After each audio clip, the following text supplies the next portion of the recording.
Hmm? Siapa? Anies. Ya, selain Anies lah. Hah?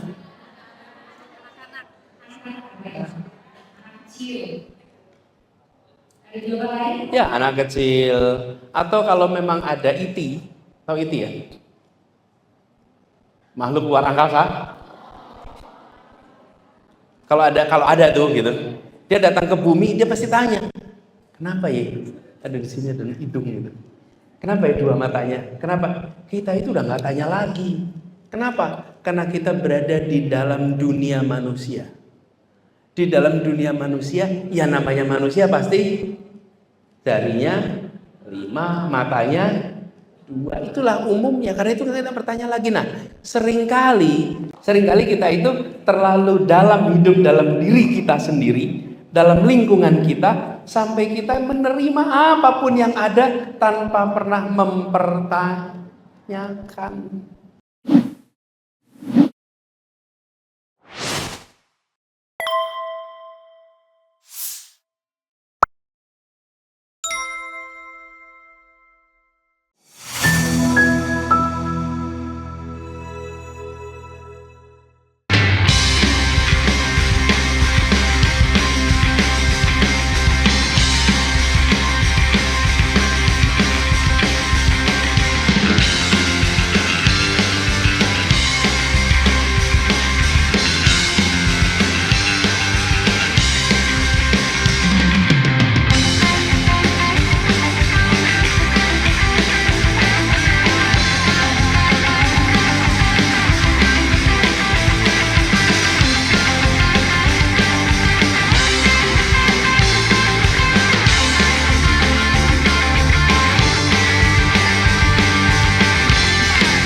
Nih teman-teman yang baru pada berangkat Indonesia Mengajar, pasti saya selalu beri titipan pesan. Ada 9 pesan ya.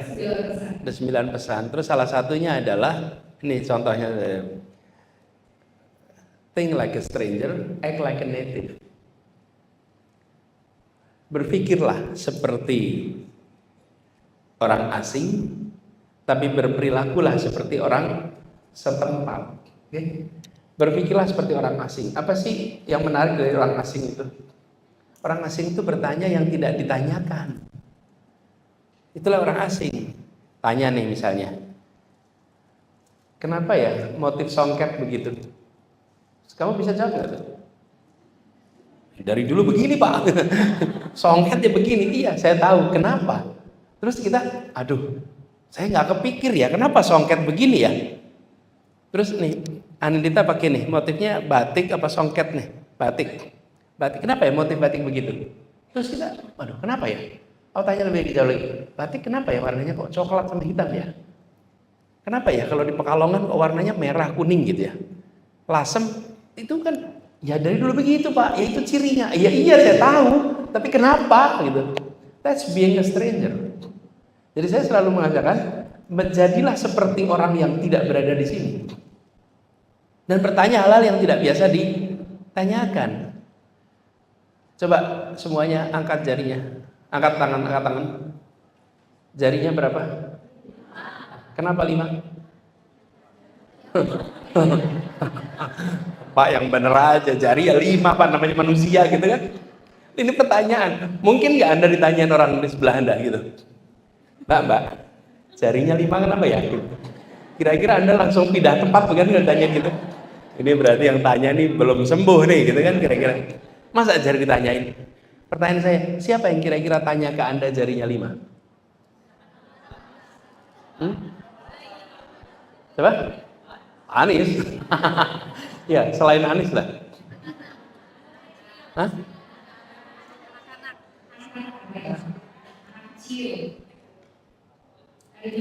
Ya, anak kecil. Atau kalau memang ada IT, tahu IT ya? Makhluk luar angkasa. Kalau ada tuh gitu. Dia datang ke bumi, dia pasti tanya, kenapa ya ada di sini ada hidung gitu? Kenapa ya 2 matanya? Kenapa? Kita itu udah nggak tanya lagi. Kenapa? Karena kita berada di dalam dunia manusia. Di dalam dunia manusia, ya namanya manusia pasti jarinya 5, matanya 2. Itulah umumnya. Karena itu kita bertanya lagi. Nah, seringkali kita itu terlalu dalam hidup dalam diri kita sendiri, dalam lingkungan kita, sampai kita menerima apapun yang ada tanpa pernah mempertanyakan. Akhirnya nggak punya jawaban. Kenapa songket begitu? Ya dari dulu, Pak. Kenapa batik begitu? Ya dari dulu. Nah, efek dari tidak bertanya itu, kemudian kita tanpa sadar menerima, tanpa sadar tidak menumbuhkan kemampuan berpikir kritis. Jadi untuk tumbuh kemampuan berpikir kritis, tarik diri Anda sedikit keluar dari apapun dunia itu. Nah, ini pengalaman saya selama ini, saya selalu bertanya dengan itu, why? Kenapa? Why, everything, why?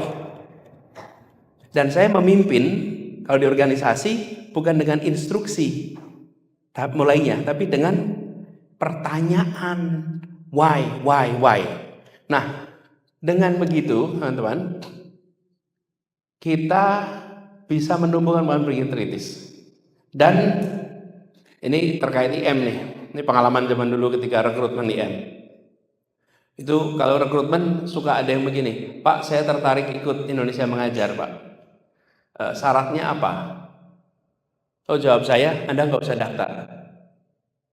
Kalau tanyanya syaratnya apa? Karena syarat itu bisa dibaca di website.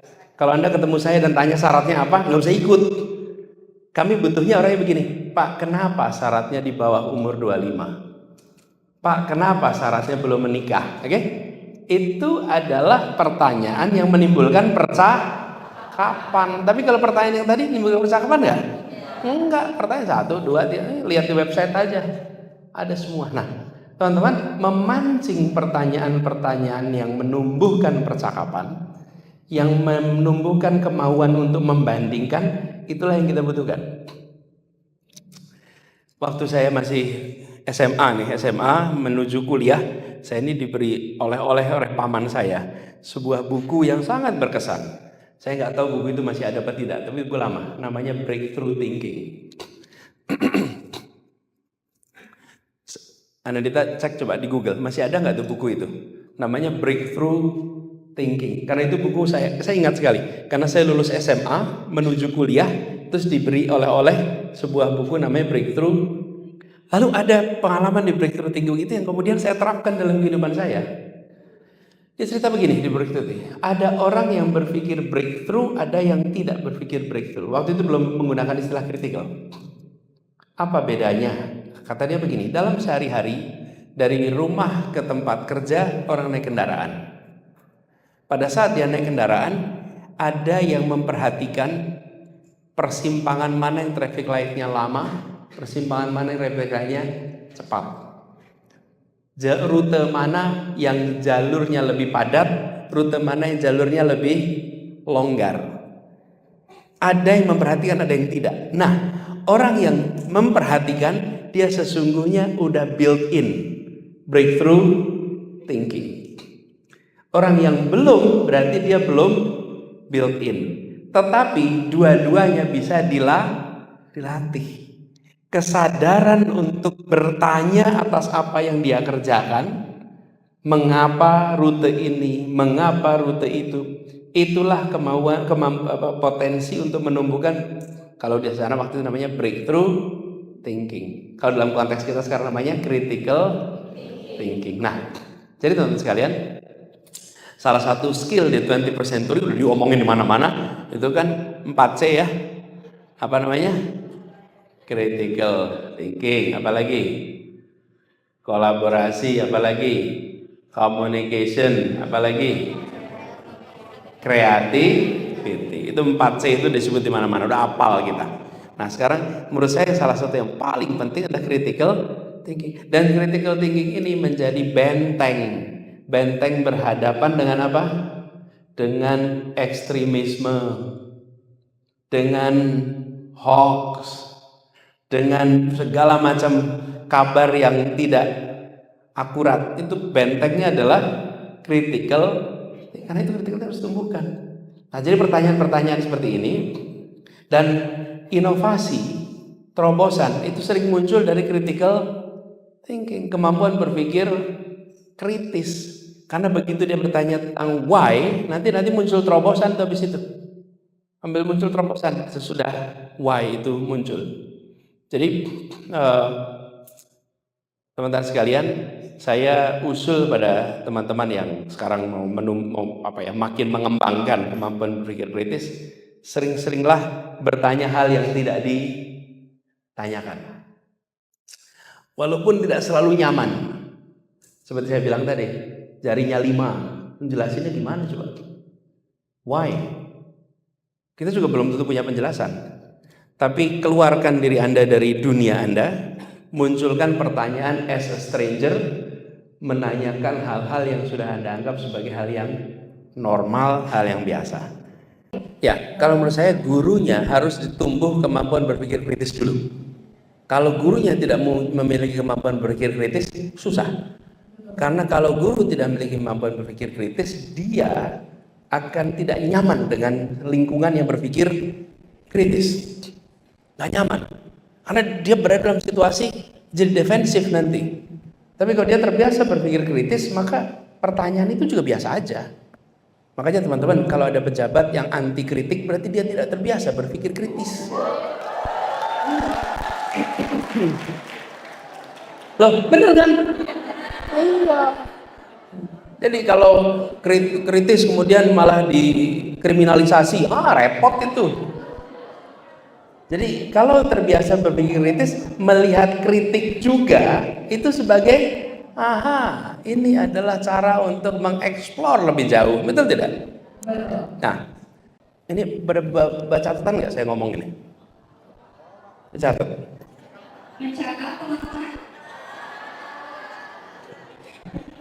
Oke. Apa yang dicatat? Apa yang ditulis di situ? Kasih mikrofon coba salah satu ngomong apa ya? Ini saya tadi nyatet efek dari tidak sering bertanya itu sama halnya dengan nggak bisa berpikir kritis. Satu lagi, laki-laki menyelamatkan komunitas laki-laki. Pertanyaan adalah yang kita butuhkan, sebuah pertanyaan dapat oleh buku breakthrough thinking. Ini sampel aja ya. Dari sampel ini, teman-teman, yang banyak ditulis adalah yang dikatakan Anies. Betul ya? Oke. Lalu gunanya kamera ini untuk apa ya? Merekam di sini. Itu ada kamera merekam, nanti ada Anda pegang itu tuh. Gunanya apa merekam itu?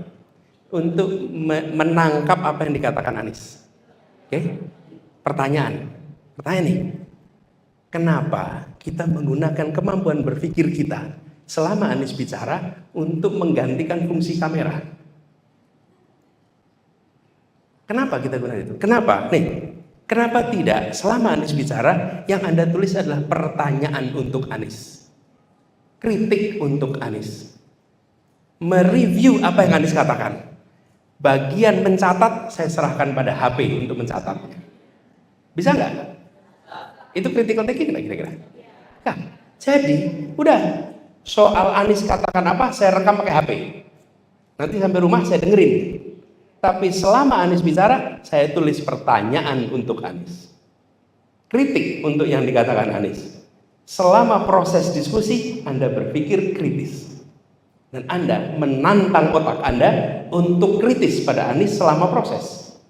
Tapi begitu kita menggunakan catatan ini untuk mencongak, menyalip apa yang Anies katakan, maka selama proses ini, kemampuan berpikir kritis Anda tidak dibutuhkan. Benar nggak tuh? Teman-teman, itulah yang saya gunakan. Saya selama saya kuliah, saya bawa tape. Di Amerika ini saya bawa tape. Waktu itu belum ada HP. Jadi pakai tape Maxell, saya rekam kata-kata dosen pakai rekaman. Selama kuliah saya membuat pertanyaan. Sampai di rumah saya dengerin ulang omongan dosen tadi. Dan sebelum dosen ngomong, sebelum kelas saya udah bicara, saya nanti akan merekam kata-kata dosen. Dia bilang boleh. Sehingga Setika tanya jawab, saya punya pertanyaan. Teman-teman, di ujung sesi diskusi sering nggak ketemu? Ada pertanyaan? Buka-buka catatan, apa yang saya mau tanya ya?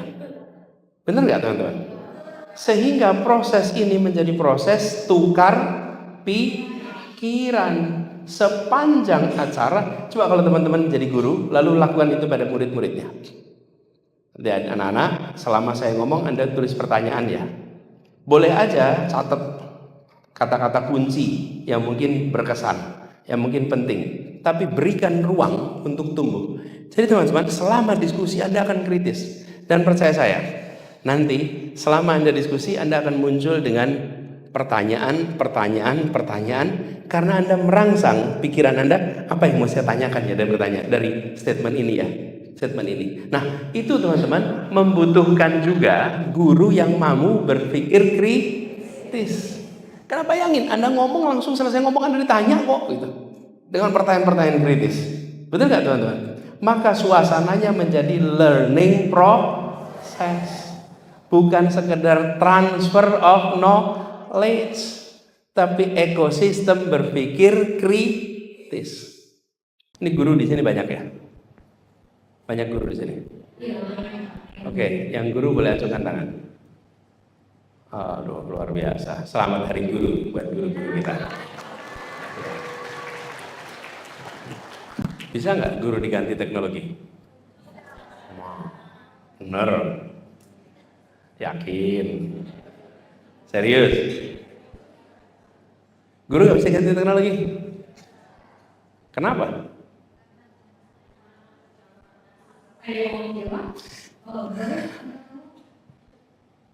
Yang guru, yang jawab yang guru. Baik Pak, saya akan jawab sedikit. Kalau secara knowledge atau secara pengetahuan mungkin bisa diganti secara teknologi. Tapi ketika kita berbicara tentang individu, etika dan attitude, maka seorang guru tidak bisa diganti dengan sebuah teknologi.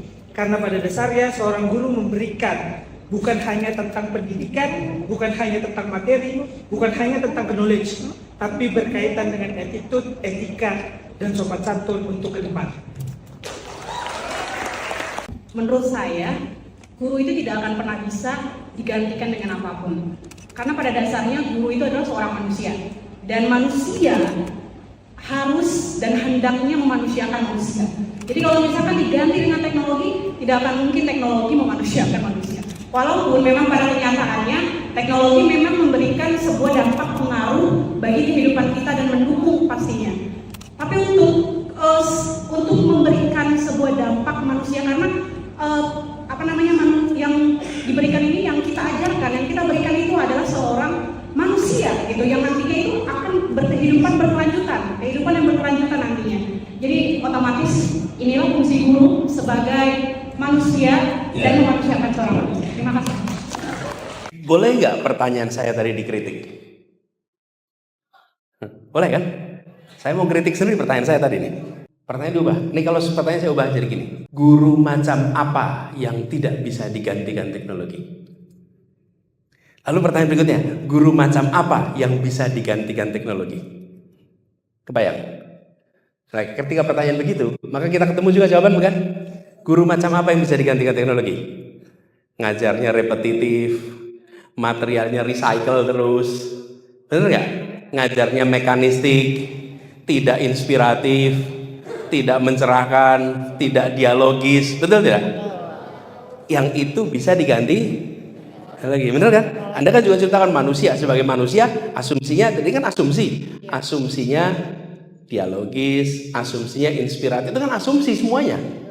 Guru yang ideal tadi maksudnya. Tapi dalam kenyataannya kan nggak begitu semua, bukan? Nah, jadi pertanyaannya di reframe. Jadi ketika teman-teman ketemu pertanyaan itu pertanyakan juga. Sebentar, ini pertanyaannya sebenarnya bisa dikritisi nih. Guru macam apa yang bisa diganti teknologi? Guru macam apa yang tidak bisa diganti teknologi? Nah, kemudian ketemu tuh. Pertanyaan berikutnya, guru macam apa kami? Kami masuk yang bisa digantikan atau masuk yang tidak bisa digantikan? Benar ya teman-teman? Nah, jadi teman-teman, saya ingin kepada kita semua menempelkan yang namanya kritis itu. Jangan kritis pada hal yang kita katakan yuk kita kritisi. Hal yang sedang kita diskusikan pun bisa kita kritisi. Kita bisa lihat, ini perspektif lain nih. Pak, kelihatannya pertanyaan Bapak saya ubah aja Pak, gitu. Sehingga kita muncul hal yang baru gitu. Lalu dari pertanyaan kritis itu, oh iya ya, ini definisinya nih. Seperti guru yang disampaikan tadi, itu guru yang tidak bisa digantikan teknologi. Yang ceritakan tadi nggak bisa, bagaimana cara ganti teknologi guru yang seperti itu? Tapi ada guru yang tidak. Nah, guru yang tidak seperti ini lalu diberikan peningkatan kemampuan. Tapi kita nggak kemudian tutup mata bahwa semua guru pasti tidak bisa digantikan teknologi. Benar ya teman-teman?